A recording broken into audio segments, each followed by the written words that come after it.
வணக்கம். தமிழ்நாடு அரசு பணியாளர் தேர்வாணையம் உங்களை அன்புடன் வரவேற்கிறது. நுழைவுச் சீட்டு மற்றும் நிரந்தர பதிவு அல்லது விண்ணப்பம் தொடர்பான ஐயங்களுக்கு எண் 1 அழுத்தவும். இதர தேர்வு தொடர்பான ஐயங்களுக்கு எண் 2 அழுத்தவும். தயவு செய்து இணைப்பில் காத்திருக்கவும். உங்கள் அழைப்பை எங்கள் முகவர்களுக்கு இணைக்கிறோம்.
ஹலோ ஹலோ ஹலோ சொல்லுங்கம்மா. டிஎன்பிஎஸ்சி தேர்வாணையமா?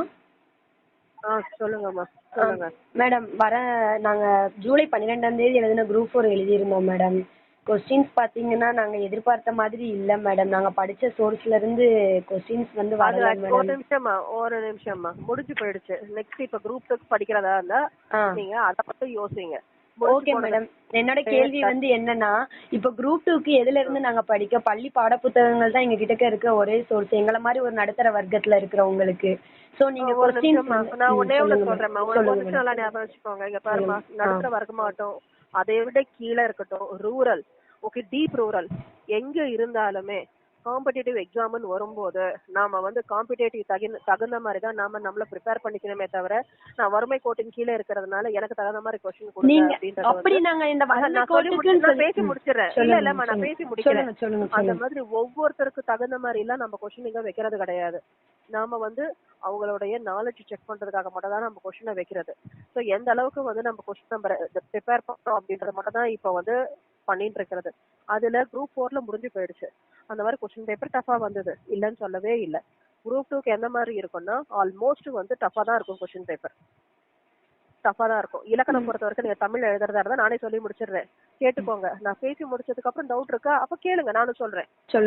தமிழ்ல பொறுத்த வரைக்கும் கண்டிப்பா டஃபா தான் இருக்கும்.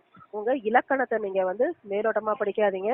இலக்கணம் பொறுத்த வரைக்கும் நல்லா இன்டெப்தா போய் படிங்க. நம்ம மேத்ஸ்ல எப்படி வந்து நம்ம கால்குலேட்டிவா படிக்கிறோமோ, அனாலிட்டிக்கல் திங்கிங்ல லாஜிக்கல் திங்கிங் பேஸ் பண்ணி நம்ம படிக்கிறோமோ, அதே மாதிரி இலக்கணத்திலயும் வந்து உங்களுக்கு உள்ள போய் நல்லா ஸ்ட்ராங்கா, அதாவது புக்ஸ் இலக்கணம்க்குன்னு தனியா இருக்கிற புக்ஸை வாங்கி அதை ப்ரிப்பேர் பண்ணுங்க. ஓகேங்களா? நம்ம சோஃபார் ஸ்கூல்ல இருக்கிற புக்ஸ் எல்லாம் பாத்தீங்கன்னா இலக்கணம் வந்து இன்டெப்தா இருக்கவே இருக்காது, சொல்லிட்டீங்களா? மேலோட்டமா தான் இருக்கும். பேசி முடிக்கலாமா?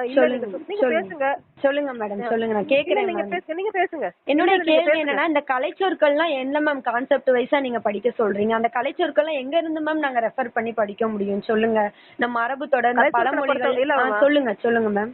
கலை சொற்களை பொறுத்த வரைக்கும் வந்து ஆக்சுவலா உங்களுக்கு கலை சொற்கள்னா என்ன மேம் மீனிங் நீங்களே சொல்லுங்க. கலைச்சொற்கள்னா எவ்வளவு இருக்கு மேம்? கடல் போல இருக்கு மேம். எவ்வளவு மேம் நாங்க ரெஃபர் பண்ண முடியும்? எவ்வளவு படிக்கிறது நாங்க சொல்லுங்க. இவ்வளவு நாளா வந்து நீங்க இவ்வளவு நாளா நீங்க பின்பற்றி வந்தது வந்து இதான மேம்? திடீர்னு ஒரு மாடல் கொஸ்டின் எதுவுமே நீங்க கொடுக்காம இப்படி பண்ணீங்கன்னா ஒரு நிமிஷம், இவ்வளவு நாளா நான் வந்து ஓகே ஒரே மாதிரி தான் நானும் படிச்சிட்டு இருந்தேன், இதே மாதிரி இப்படியே தான் படிப்பேன் அப்படின்றதுக்கும் அப்படி நாங்க சொல்ல வரல மேம். எங்களுடைய கருத்து என்னன்னா,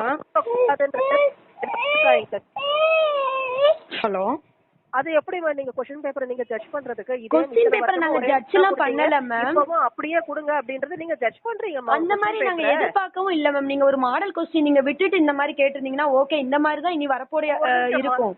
அது இல்ல, மாடல் क्वेश्चन பேப்பர் விட்டுட்டா மாடல் क्वेश्चन பேப்பர்ல இருக்கிற ஒரு 100 क्वेश्चन வந்து ஓகே டஃபா இருக்குன்னா அந்த 100 क्वेश्चन நீங்க நெக்ஸ்ட் என்ன தெரியுமா கேப்பீங்க? அந்த மாடல் क्वेश्चन 100 क्वेश्चन எங்க இருந்து கேட்டீங்கன்னு தான் கேப்பீங்க. கரெக்ட்டா? சோர்ஸ் தான மேம் நம்ம கேட்க முடியும். இவ்வளவு நாள் அந்த சோர்ஸ் தான மேம் கேக்குறோம். நாங்க வேற எதுமே கேட்கல. இது படிக்க மாட்டோம் அது படிக்க மாட்டோம்னு சொல்லல.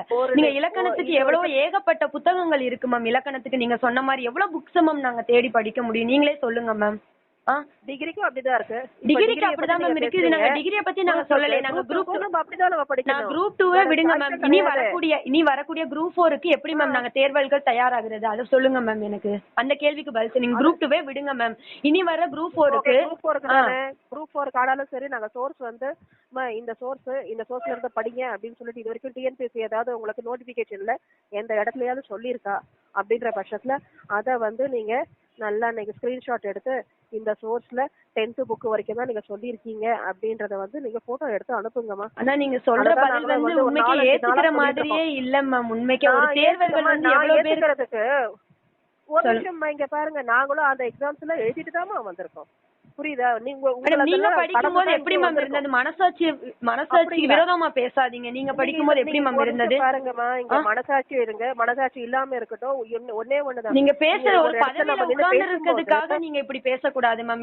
எவ்வளவு பேரு நாங்க கஷ்டப்பட்டு நாங்க இது பண்ணிட்டு வர்றோம் சொல்லுங்க. இந்த சோர்ஸ் தானே இந்த ஸ்கூல் புக்ஸ். நீங்க பழைய புக்ல இருந்து கேட்டீங்க, பழைய புக்ஸும் ரெஃபர் பண்ணோம். பொது தமிழ் சிறப்பு தமிழ் சொன்னீங்க, அதையும் நாங்க ரெஃபர் பண்ணோம். இப்ப எங்க இருந்து கேக்குறீங்க? நாங்க படிக்க தயாரா இருக்கோம். எங்க இருந்து கேக்குறீங்கன்னு தெரியல. ஒரு லைப்ரரிக்குள்ள போனா தமிழ் வந்து எவ்வளவோ இருக்கு மேம். நீங்க எல்லாமே எல்லாத்தையும் சேர்த்து வச்சு உங்க ஆதங்கத்தை எங்ககிட்ட போன்ல நீங்க பேசி உங்க எனர்ஜியும் வேஸ்ட் ஆகுது. நாங்க சொல்லி புரிய வச்சாலும் உங்களுக்கு வந்து இல்ல மேம். நீங்க சொல்றது வந்து ஏத்துக்கிற மாதிரி இல்ல மேம். நீங்க உங்க பதவியில உட்கார்ந்து நீங்க பேசுறீங்க. நான் அப்படி ஏத்துக்கிற மாதிரி உங்களோட குரலா மட்டும் நான் கேட்கல மேம். மேம் இது வந்து என்னோட குரலா நான் ஏத்துக்கல. நான் வந்து எல்லார்கிட்டயும் ஒட்டுமொத்தமா வைக்கிற ஒரு கோரிக்கையா தான் அதை கேக்குறேன். ரெஃபரன்ஸ் புக் எங்களுக்கு எங்கன்னு சொல்லுங்க. மெயில்ல வைங்கம்மா. உங்க ஒட்டுமொத்த கோரிக்கையை சேர்த்து மெயில்ல வச்சீங்கன்னா அதை நாங்க எடுத்துட்டு போய் ஒரு ப்ரூஃபா எடுத்துட்டு போய் நாங்க ஹையர் அபிஷியல்ஸ் கிட்ட கொடுப்போம். நீங்க என்கிட்ட பேசி அதை நாங்க வந்து சொன்னாலும் எடுபடுறதுக்கு கேண்டிடேட் கேட்டதுன்னா அவன மெயில் அனுப்ப சொல்லுங்க. அவங்க அததான் எங்க கிட்ட கேட்பாங்க. நாங்க மெயிலும் போட்டாச்சு மேம். அதற்கு சரியான பதில் வரல மேம். எங்களுக்கு மெயில் அனுப்பியாச்சு மேம். கால் பண்ணியும் கேக்குறோம். எங்களுக்கு வந்து எங்க படிக்கணும்னு ஒரு இது சொல்லுங்க அப்படின்னு தான் மேம் சொல்றோம். சொல்லுங்க மேம். சரியான பதில் வரல, டிஎன்பிஎஸ்சில இருந்து சரியான பதில் வரல அப்படிங்கறீங்க இல்லையா? அப்ப நான் மட்டும் அப்ப என்ன பதில் சொல்லணும்? நீங்க தான் மேம் எங்களுக்கு மேம் உங்க மெயிலே வரல. கால் பண்ணும்போது நீங்களும் சரியா சொல்ல நாங்க என்ன பண்ண முடியும் சொல்லுங்க? வேற வழினா என்ன? வேற வழினா என்ன? படிங்க. இலக்கணம் நீங்க இன்டெப்தா படிக்க நீங்க சொல்றீங்க மேம். இலக்கணம் வந்து நீங்க வந்து சொல்ற இந்த புணர்ச்சி விதி அதெல்லாம் நாங்க இன்டெப்தா படிக்க ரெடி தான். அதுல எந்த மாதிரி கான்செப்ட் இப்ப மேக்ஸ்ல வந்து நீங்க வந்து புக்ல ஸ்கூல் புக் சோர்ஸ் தான் கேட்கணும்லாம் நாங்க சொல்ல மாட்டோம். ஏன்னா வந்து இந்த கான்செப்ட்னா இதுதான். ஒன்னே கூட்டினா 2. புணர்ச்சி விதினா உடம்படு மெய் புணர்ச்சி, எல்லா புணர்ச்சியும் நாங்க ரூல்ஸ் எல்லாம் மனப்பாடம் பண்ணிருக்கோம். கலைச்சொற்கள்ல எங்க இருக்கு? பழமொழியில எங்க இருக்கு? இல்ல கான்செப்ட் எங்க இருக்கு? இதான் எங்களோட கேள்வி. அதுக்கு நாங்க எவ்வளவு புக்ஸ படிக்க முடியும்? ஊர் ஃபுல்லா இருக்க லைப்ரரியில ஃபுல்லா இருக்க எல்லா புக்ஸையும் படிச்சுட்டு இருக்க முடியுமா? நீங்க சொல்றது கொஞ்சமாவது நியாயமா இருக்கா? எங்களோட கோரிக்கை இதுதான். question என்ன ஒரு paper, சோர்ஸ் புக் ஒரு அடுத்த சோர்ஸ் வருஷம் புக் கொடுங்க. கொஸ்டின் பேப்பரை பாருங்க, அப்ப டிஃபரன்ஸ் உங்களுக்கு கண்டிப்பா தெரியும். ஓகேங்களா? இந்த ஒரு தடவை கொஸ்டின் பேப்பர் டஃபா இருக்குன்னு சொல்லிட்டு இதையே நம்ம நாள் பட பேசி பேசி நீங்க இந்த ஒரு முறை மட்டும் தான் மேம் சொல்றீங்க. எத்தனையோ பேர் வந்து கனவுகளை விட்டு எவ்வளவு வேலையை விட்டு குழந்தைங்களை விட்டு வளர்க்கறத விட்டு தான் இந்த ஒரு தடவை உட்காந்து படிக்கிறாங்க மேம். அவ்வளவுதான் நான் சொல்லுவேன். நீங்க வந்து நேரத்தை வீணாக்குறத பத்தி நீங்க பேசுறீங்க மேம். எதை நோக்கி போறோங்கிறதே எங்களுக்கு தெரியல. குரூப் 2க்கு இப்ப எதை படிக்கணுங்கிறதே எங்களுக்கு தெரியல. அவ்வளவு ஒரு இதுல இருக்கும், மன உளைச்சல்ல. எவ்வளவு நாள் தூக்கத்தை விட்டுட்டு படிச்சிருக்கோம், எவ்வளவு நாள் நைட்டு பகல் பார்க்காம உட்காந்து படிக்கிறோம். அங்க போகும்போது நம்ம படிச்சு தோத்துட்டா கூட பரவாயில்ல, எங்க இருந்து கேட்டாங்கன்னே தெரியாம இருக்கும்போது எவ்வளவு மன வேதனையா இருக்கும். நீங்களும் ஒரு எக்ஸாம் எழுதானே போயிருப்பீங்க, சொல்லுங்க. ஒரு தேர்வர்களை எங்க மனநிலை நினைச்சு பாருங்க எப்படி இருக்கும்னு சொல்லிட்டு. எங்களோட ஆதங்கம் உங்களுக்கு புரியலையா? நான் உங்களை திட்டல, உங்களை எதுவும் நான் சொல்லல, நான் ஹார்ஷா கூட நான் சொல்லல. என்னோட ஆதங்கத்தை தான் நான் கொட்டுறேன். என்ன நீங்க படிக்கணும்னு சொல்லுங்க, எதை வேணா படிக்க ரெடியா இருக்கும். ஆனா ஒரு சோர்ஸ் புக் கொடுங்க, அதுதான் எங்களோட கோரிக்கை. இது படிங்கம்மா, இதுல இருந்து நீங்க 1000 புக்கு கொடுங்க, 1000 பக்கம் இருக்கிற புத்தகங்கள் கொடுங்க, நாங்க அதை கூட படிக்க ரெடியா இருக்கோம். யார் எதுக்கும் சளைச்சவங்க கிடையாது. எல்லாத்தையும் எவ்வளவோ கஷ்டங்களை தாண்டி தான் இதுக்குள்ள வந்திருக்கோம். இங்க வந்து நீங்களும் இப்படி பண்ணீங்கன்னா என்ன பண்ண? டிஎன்பிசி தான் ஒரு கீழே இருக்க ஒரு தலைமுறையே மாத்தி கொண்டு வருது மேல. எவ்வளவு குடும்பம் கஷ்டப்பட்டு அந்த சாப்பாடு கூட வழி இல்லாம படிச்சு எவ்வளவு பேர் உள்ள போயிருக்காங்க. இப்ப அங்கேயும் அடிச்சாங்கன்னா என்ன பண்ண முடியும் சொல்லுங்க? அதுதான் மேம் என்னோட கேள்வி.